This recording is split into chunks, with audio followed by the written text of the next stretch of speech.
Hey what's up guys, again I am back with English subtitles. Start करते हैं आज के अपने पहले सेंटेंस के साथ, जिसमें लिखा हुआ है बहुत लोग हमारे खिलाफ हो गए हैं। बहुत लोग हमारे खिलाफ हो गए हैं।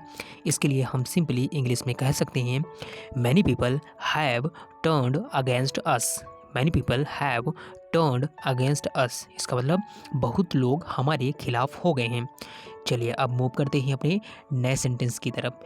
इस सेंटेंस में लिखा हुआ है देखो जो मैंने कहा था सच निकला। देखो जो मैंने कहा था सच निकला।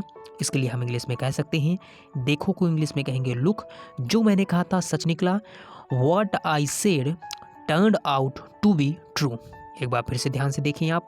देखो जो मैंने कहा था सच निकला। लुक व्हाट आई सेड, जो मैंने कहा था, turned out to be true, तो वो कैसा निकला? सच निकला। तो एक बार फिर से देखें, देखो जो मैंने कहा था सच निकला। Look what I said turn out to be true. चलिए अब मूव करते हैं अपने नए सेंटेंस की तरफ।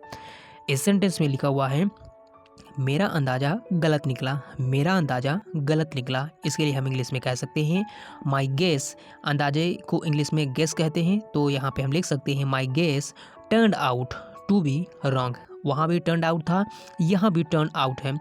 तो यहाँ पे इसका मतलब होता है कि कोई चीज़ जो मैंने सोचा था उसके विपरीत निकलना, या फिर टर्न आउट का मतलब ही होता है कि ऐसा निकलना। तो मेरा अंदाज़ा गलत निकला, it means my guess turned out to be wrong. I hope कि आपको ये छोटे छोटे सेंटेंसेस अच्छे से समझ में आ रहे होंगे। चलिए अब मूव करते हैं अपने नए सेंटेंस की तरफ। इस सेंटेंस में लिखा है वो अपनी गलती कभी नहीं मानेगी। वो अपनी गलती कभी नहीं मानेगी।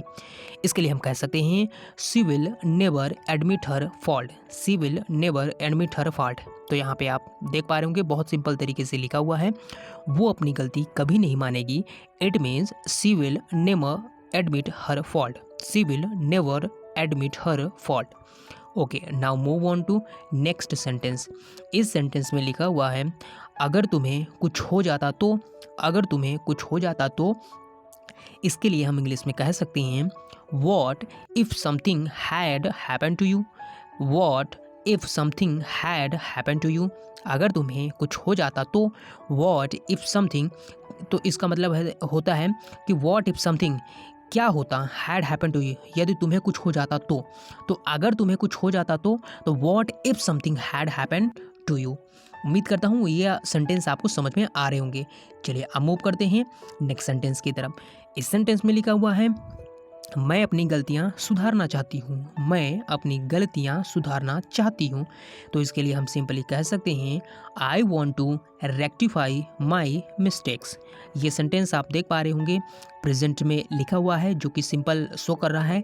तो अगर हम हिंदी में ऐसा बोलते हैं कि मैं अपनी गलतियाँ सुधारना चाहती हूँ, और इंग्लिश में अगर इसको हम कहना चाहें तो इसको हम बोल सकते हैं I want to rectify my mistakes. I want to rectify my mistakes. So दोस्तों, ये कुछ छोटे छोटे सेंटेंसेस थे। हम ज़्यादा सेंटेंसेस लेकर नहीं आते। इसके पीछे कारण ये है कि जब वीडियो बड़ी हो जाती है, यानी उसकी लेंथ जब ज़्यादा हो जाती है, तो कई बार देखने में बोरिंग महसूस होता है। फिर भी आप कमेंट करके बता सकते हैं कि वीडियो की लेंथ कितनी रखी जाए, या फिर स्लाइड को और ऐड किया जाए या नहीं किया जाए। तो ये इट्स अप टू यू। अगर आपको चाहिए कुछ और लॉन्ग वीडियोस तो आप उसके लिए कमेंट कर सकते हैं। तो दोस्तों, इस वीडियो में हम इतना ही रखेंगे। अगर ये सीरीज़ और ये सबटाइटल्स आपको पसंद आ रहे हैं तो आप वीडियो को लाइक ज़रूर करिए, दोस्तों के साथ शेयर करिए, और हमसे जुड़ने के लिए चैनल को सब्सक्राइब करके बेल आइकन प्रेस को ऑन कर लीजिए। चलिए दोस्तों, मिलते हैं हम किसी नए वीडियो में किसी नई जानकारी के साथ। तब तक आप सभी लोग अपना ध्यान रखेंगे और जीवन में अच्छा करते रहेंगे। धन्यवाद।